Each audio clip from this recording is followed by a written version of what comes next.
పుట్టినప్పుడు ఎవరు కంప్యూటర్ తెలుసుకుని పుట్టారు, పుట్టినప్పుడు ఎవరు ఇంగ్లీష్ మాట్లాడుకుంటూ పుట్టారు.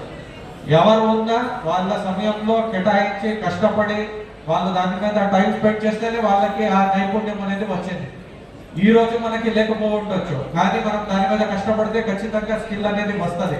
మనం ఎంత మంచి స్కిల్ఫుల్ అవుతామో అంత జీవితంలో ఎదుగుతాం. దాన్ని దృష్టిలో పెట్టుకుని ఏ అవకాశం వచ్చినా దాన్ని ఉపయోగించుకొని దాంట్లో మీరు మాస్టరీ చేస్తే అదే ఫీల్డ్లో మీరు చాలా ఎక్కువ హైట్స్కి మీరు వెళ్ళవచ్చు.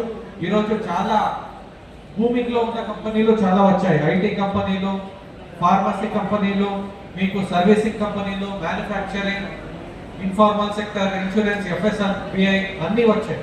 దే ఆర్ ఆల్ ఇవన్నీ ఎవర్ గ్రీన్ సెక్టర్స్.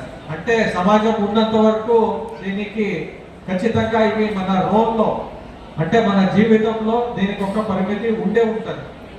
అండ్ అడ్వాన్స్గా ఇంకా టెక్నాలజీస్ వస్తున్నాయి. దాన్ని మీరు దృష్టిలో తీసుకుని ఖచ్చితంగా ఈ అవకాశాన్ని సద్వినియోగం చేసుకోవాలని చెప్తూ అందరికీ స్టేట్ లెవెల్లో ఒక మెగా ఈవెంట్ చేసి ఈరోజు సెలెక్ట్ అయిన వాళ్ళందరికీ ప్రశస్త మన అపాయింట్మెంట్ లెటర్స్